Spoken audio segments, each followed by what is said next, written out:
सूरत अश-शूरा, बिस्मिल्लाहिर्रहमानिर्रहीम। शुरू अल्लाह के नाम से जो बेइंतहा मेहरबान निहायत रहम फरमाने वाला है। हामीम ऐन सीन क़ाफ। हामीम ऐन सीन क़ाफ। कज़ालिक यूही इलैका व इलल्लज़ीना मिन क़ब्लिक अल्लाहुल अज़ीज़ुल हकीम। इसी तरह अल्लाह गालिब और हकीम तुम्हारी तरफ और तुमसे पहले गुजरे हुए रसूलों की तरफ वही करता रहा है। यानी वही जो अल्लाह का कलाम है, अल्लाह का पैगाम है, जिसके लिए वो अपने खास बंदों को मखसूस करता है, ये सिलसिला उसने रोज़े अव्वल से इंसानों की हिदायत के लिए जारी रखा है। आसमान और जमीन में जो कुछ भी है उसी का है। वो बरतर और अजीम है, सबसे बड़ा है। करीब है कि आसमान ऊपर से फट पड़े। फरिश्ते अपने रब की हम्द के साथ उसकी तस्बीह कर रहे हैं और जमीन वालों के हक में दरगुजर की दरखास्तें किए जाते हैं। यानी इंसान अल्लाह ताला का ऐसा नाशुक्र है और नाफरमानी के ऐसे ऐसे काम करता है, अल्लाह ताला को इस तरह नाराज करता है कि करीब है कि आसमान फट जाए। और फरिश्ते इंसान की नाफरमानियां देखकर डरते हैं कि कहीं ऐसा ना हो कि अल्लाह ताला का गजब इन पे टूट पड़े, और फिर वो इंसानों की तरफ से इस्तिग़फ़ार करते हैं। अला इन्नल्लाह हुवल गफूरुर रहीम। याद रखो बेशक अल्लाह गफूर रहीम है, इसीलिए वो जीने का मौका दे रहा है। वल्लज़ीना इत्तख़ज़ू मिन दूनिही औलिया अल्लाहु हफ़ीज़ुन अलैहिम। उसको छोड़कर लोगों ने जो अपने दूसरे सरपरस्त बना रखे हैं, यानी गैर अल्लाह के ऊपर जो तवक्कुल किया हुआ है, दूसरे जो औलिया बना रखे हैं, अल्लाह ही उन पर निगरान है। तुम उनके हवालादार नहीं हो, यानी तुम्हारा जिम्मा नहीं कि तुम उनको देखो, अल्लाह ताला खुद उनको देख रहा है। वकज़ालिक औहैना इलैका क़ुरआनन अरबिय्या लितुन्ज़िरा उम्मल क़ुरा व मन हौलहा। इसी तरह ए नबी सल्लल्लाहु अलैहि वसल्लम, ये कुरान अरबी हमने आपकी तरफ वही किया है ताकि आप बस्तियों के मरकज यानी शहर मक्का और उसके गिरदो पेश रहने वालों को खबरदार कर दो। मक्का को उम्मुल कुरा क्यों कहते हैं? क्योंकि जजीरतुल अरब में यही पहली बस्ती वजूद में आई थी। यानी इब्राहिम अलैहिस्सलाम ने जब यहाँ खाना काबा तामीर किया और अपने बीवी बच्चे को बसाया, तो यहाँ से आबादी शुरू हुई एक तरह से, और फिर उसके आसपास बहुत आबादियां फैलती चली गई, और वैसे भी दुनिया में सेंट्रल प्लेस है वो। और जमा होने के दिन से डराओ, यानी सब इंसानों तक ये पैगाम पहुंचना चाहिए कि उनके मरने के बाद उन्हें दोबारा उठ के एक बड़े दिन अपना हिसाब देना है, जिसके आने में कोई शक नहीं। एक गिरोह को जन्नत में जाना है और दूसरे गिरोह को दोज़ख में।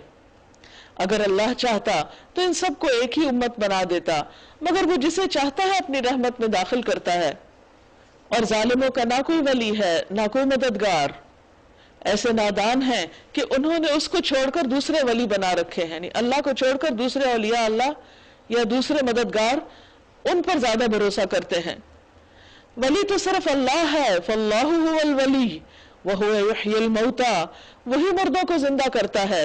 वहुवा अला कुल्ली शैइन कदीर, और वह हर चीज पर कुदरत रखता है। सारे इख्तियारात का मालिक वो खुद है और इंसान नहीं। वमख्तलफ्तुम फीही मिन शैइन फहुक्मुहु इलल्लाह। तुम्हारे दरमियान जिस मामले में भी इख्तिलाफ हुआ, उसका फैसला करना अल्लाह का काम है, यानी अल्लाह की तरफ रुजू करो। उमूमन ये होता है कि इंसान दीन के मामले में, अकीदे के मामले में और मुख्तलिफ चीज़ों के मामले में एक दूसरे से इख्तिलाफ करते हैं। इन इख्तिलाफात को दूर करने का बेहतरीन तरीका यह कि इंसान किताब और सुन्नत की तरफ रुजू करे कि वहां अल्लाह सुब्हानहू तआला ने क्या हुक्म दिया है। ज़ालिकुमुल्लाहु रब्बी अलैहि तवक्कलतु व इलैहि उनीब। वही अल्लाह मेरा रब है, उसी पर मैंने भरोसा किया और उसी की तरफ मैं रुजू करता हूं, क्योंकि वही हिदायत देने वाला है, वही फरियाद सुनने वाला है।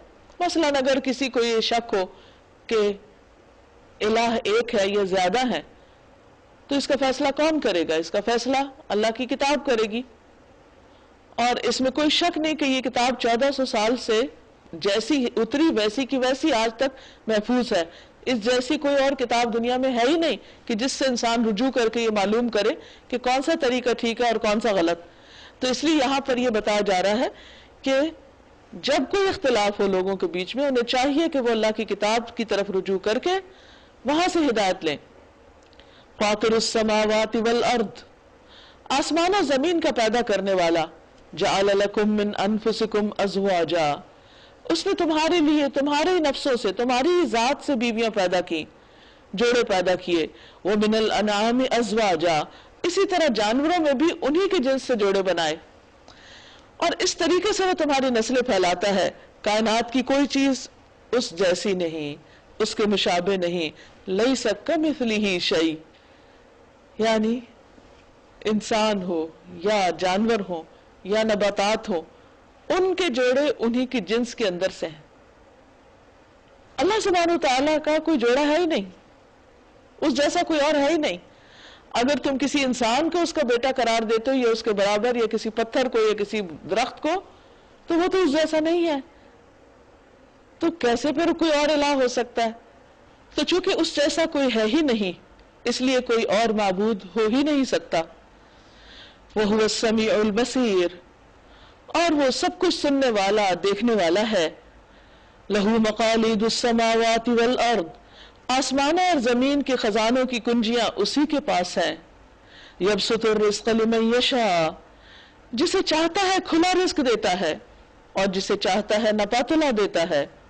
اسے ہر چیز کا علم ہے، یعنی سارے اختیارات کا مالک وہ ہے، اس لیے اسی کی طرف لو لگاؤ، اسی کی عبادت کرو، اسی کو سب سے زیادہ اہمیت دو۔ شرع لکم من الدین ما وصى به نوحا والذی اوحینا الیک وما وصینا به ابراہیم وموسیٰ وعیسیٰ ان اقیموا الدین ولا تتفرقوا فیہ کبر علی المشرکین ما تدعوہم الیہ اللہ یجتبی الیہ من یشاء ویہدی الیہ من ینیب۔ اس نے تمہارے لیے دین کا وہی طریقہ مقرر کیا جس کا حکم اس نے نوح علیہ السلام کو دیا تھا، یعنی تمام انبیاء کا دین ایک ہی رہا ہے، اور وہ کیا ہے کہ اللہ کو ایک مانو، اور جن جن چیزوں پر اللہ تعالیٰ نے ایمان لانے کو کہا ان پر ایمان لاؤ، عبادت کے جو طریقے اس نے بتائے ہیں اس کے مطابق اس کی عبادت کرو، اور اپنے زندگی کے باقی معاملات کو بھی اللہ کی مرضی کے تابع کر لو۔ یہ ہے وہ دین مختصر الفاظ میں جس کے اوپر اللہ نے تمام پیغمبروں کو پابند کیا۔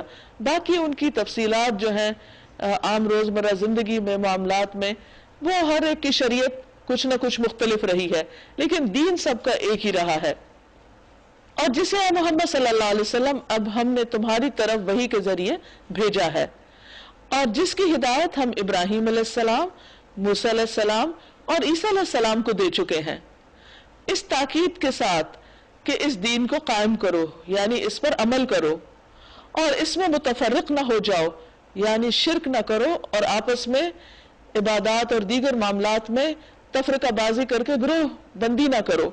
یہی بات ان مشرکین کو سخت ناگوار ہوئی ہے جس کی طرف آپ ان کو دعوت دے رہے ہیں، یعنی ان کو یہ دین پسند نہیں، یہ چیز جو آپ پیش کر رہے ہیں یہ ان کی خواہشات کے خلاف ہے، اس لیے وہ اس کو لینا نہیں چاہتے۔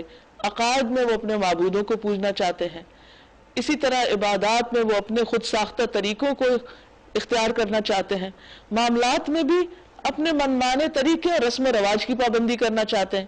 تو اس لیے اللہ کا دین ایک چیز ہے اور ان کے طور طریقے دوسرے، تو یہ اپنے طور طریقوں کو چھوڑ کر اللہ کے دین کو لینا نہیں چاہتے، اس سے پھر یہ دور بھاگتے ہیں۔ فرمایا اللہ جسے چاہتا ہے اپنا کر لیتا ہے، اور وہ اپنی طرف آنے کا راستہ اسی کو دکھاتا ہے جو اس کی طرف رجوع کرے، یعنی جو اس کے طریقے پر چلنا چاہے پھر اللہ تعالیٰ اس کے لیے راہیں آسان کر دیتا ہے۔ لوگوں میں جو تفرقہ رونما ہوا ہے وہ اس کے بعد ہوا کہ ان کے پاس علم آ چکا تھا، یعنی اللہ تعالیٰ نے کتابیں بھیجی، انبیاء بھیجے، صرف ضد، ہٹ دھرمی اور اپنی منمانی کرنے کی خاطر انہوں نے تفرقہ کیا، گروہ بندیاں کی۔ اس بنا پر ہوا کہ وہ آپس میں ایک دوسرے پر زیادتی کرنا چاہتے تھے، یعنی خود دوسرے سے زیادہ بڑے بننا چاہتے تھے یا تکبر کرنا چاہتے تھے۔ اگر تیرا رب پہلے ہی یہ نہ فرما چکا ہوتا کہ ایک وقت مقرر تک فیصلہ ملتوی رکھا جائے گا تو ان کا قضیہ چکا دیا گیا ہوتا، یعنی اللہ تعالیٰ